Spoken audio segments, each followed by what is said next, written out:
आज हम बात करने वाले हैं एक ऐसे हीरो की जिनका नाम सुनते ही हिम्मत, बहादुरी और बलिदान की तस्वीरें आंखों के सामने आ जाती हैं। जी हाँ, ये कहानी है कारगिल युद्ध के शेरशाह कैप्टन विक्रम बत्रा की। सोचिए, जंग पर जाने से ठीक पहले उन्होंने अपने एक दोस्त से ये बात कही थी।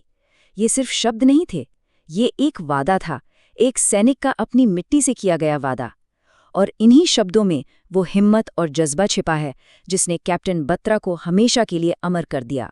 साल था 1999।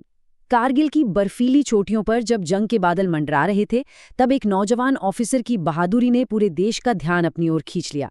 वो भारतीय सेना के अदम्य साहस का चेहरा बन गए। तो चलिए सबसे पहले उस इंसान को जानते हैं जिसने वर्दी पहनकर इतिहास रच दिया। 9 सितंबर 1974 को जन्मे विक्रम बत्रा में बचपन से ही देश के लिए कुछ कर गुजरने का जुनून था। 1997 में वो इंडियन आर्मी की 13वीं जम्मू और कश्मीर राइफल्स का हिस्सा बने। उनके साथी उन्हें आज भी एक ऐसे जिंदा दिल और जोशीले अफसर के तौर पर याद करते हैं जो सबसे मुश्किल हालात में भी मुस्कुराना नहीं भूलते थे। लेकिन जंग के मैदान में उन्हें एक नया नाम मिला, शेरशाह। अब जरा उस जंग के मैदान को समझते हैं जिसने कैप्टन बत्रा को शेरशाह बनाया। तो हुआ ये कि 1999 की शुरुआत में पाकिस्तानी सैनिकों ने घुसपैठियों का भेष धरकर एलओसी यानी लाइन ऑफ कंट्रोल को पार किया और हमारी कई जरूरी चोटियों पर कब्जा कर लिया। इन चोटियों से वो सीधे श्रीनगर लेह हाईवे पर निशाना साध सकते थे, जो हमारी सेना के लिए एक लाइफलाइन की तरह था। इस घुसपैठ का जवाब देने के लिए भारतीय सेना ने लॉन्च किया ऑपरेशन विजय। मकसद बिल्कुल साफ था, एक एक घुसपैठिए को अपनी जमीन से बाहर खदेड़ना और अपनी चौकियों पर दोबारा तिरंगा लहराना। जरा इस नंबर पर गौर कीजिए, 17,000 फीट। ये लड़ाई कितनी मुश्किल थी, इसका अंदाजा इसी से लगाया जा सकता है। हमारे सैनिकों को लगभग 17,000 फीट की औसत ऊंचाई पर लड़ना था, जहां सांस लेना भी मुश्किल होता है, और कड़ाके की ठंड दुश्मन की गोलियां जितनी ही जानलेवा थी। और इन्हीं मुश्किल हालात के बीच कैप्टन बत्रा ने अपने पहले बड़े मिशन की कमान संभाली। कैप्टन बत्रा का मिशन था पॉइंट 5140 पर दोबारा कब्जा करना। ये एक बेहद जरूरी चोटी थी। उनकी स्ट्रैटेजी बिल्कुल हटकर और साहसी थी।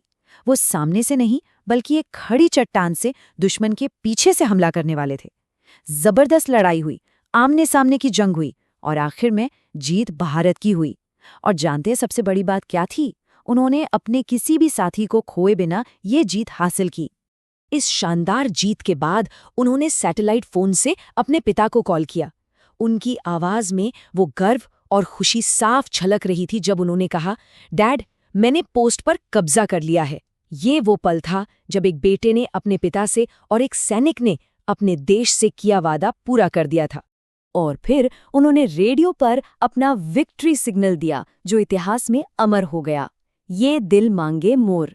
एक ऐड की ये लाइन उस दिन भारतीय सेना के कभी न हार मानने वाले जज्बे का नारा बन गई।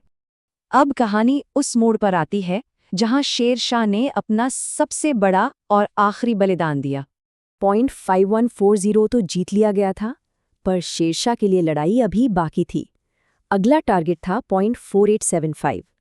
ये जंग टाइगर हिल की बड़ी लड़ाई के साथ साथ ही चल रही थी। 4 जुलाई को कैप्टन बत्रा की टुकड़ी ने इस बेहद मुश्किल चढ़ाई को शुरू किया, और सिर्फ 3 दिन बाद 7 जुलाई को इसी मिशन पर उन्होंने देश के लिए अपना सर्वोच्च बलिदान दे दिया। पॉइंट 4875 पर कब्जा करना लगभग नामुमकिन लग रहा था।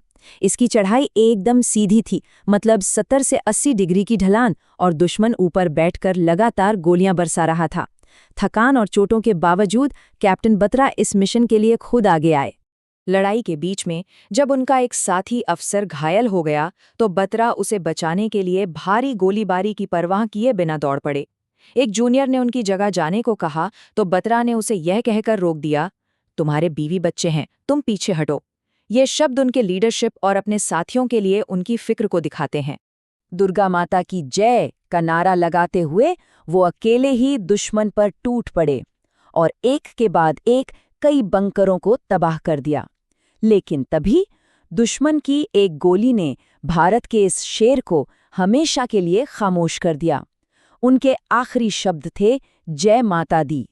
कैप्टन बत्रा ने अपना वादा निभाया, पर सवाल ये है कि उनके इस सर्वोच्च बलिदान की विरासत क्या है। उनके इस असाधारण शौर्य और बलिदान के लिए कैप्टन विक्रम बत्रा को मरणोपरांत भारत के सबसे बड़े सैन्य सम्मान परमवीर चक्र से सम्मानित किया गया। उनकी विरासत आज भी हमारे बीच जिंदा है। .4875 को आज बत्रा टॉप के नाम से जाना जाता है। उनका कोड नेम शेरशाह बहादुरी का दूसरा नाम बन गया है और उनकी कहानी आज भी लाखों नौजवानों को प्रेरित करती है। एक और खास बात, उसी चोटी के लिए उनकी यूनिट 13 जैक राइफल्स को एक और परमवीर चक्र मिला, जो राइफलमैन संजय कुमार को दिया गया। लेकिन सिर्फ शौर्य ही नहीं, इस युद्ध के मैदान पर सम्मान की भी एक ऐसी कहानी लिखी गई जो दुश्मनी की लकीरों को पार कर गई। हुआ ये कि टाइगर हिल की लड़ाई के दौरान भारतीय अफसर पाकिस्तानी सेना के कैप्टन कर्नल शेर खान की बहादुरी से बहुत ज्यादा प्रभावित हुए। उन्होंने देखा कि कैसे शेर खान ने अपनी चौकियों को बचाने के लिए बार बार जवाबी हमले किए और अपनी आखिरी सांस तक लड़ते रहे। ये सैनिक धर्म का एक अद्भुत उदाहरण है। भारतीय अधिकारियों ने न सिर्फ उनकी बहादुरी की रिपोर्ट की, बल्कि उनके पार्थिव शरीर के साथ एक प्रशस्ति पत्र भी भेजा और इसी रिपोर्ट के आधार पर पाकिस्तान सरकार ने कैप्टन कर्नल शेर खान को अपने सबसे बड़े सैन्य सम्मान निशाने हैदर से सम्मानित किया। तो कैप्टन विक्रम बत्रा का शौर्य और कैप्टन कर्नल शेर खान का सम्मान, ये कहानी हमें एक गहरे सवाल पर लाकर छोड़ देती है। आखिर एक सैनिक के बलिदान की असली विरासत क्या होती है? क्या वो सिर्फ जीती हुई जमीन का एक टुकड़ा है, या फिर साहस, कर्तव्य और दुश्मनी से भी परे सम्मान के वो आदर्श हैं जो सरहदों और वक्त के पार भी हमेशा जिंदा रहते हैं?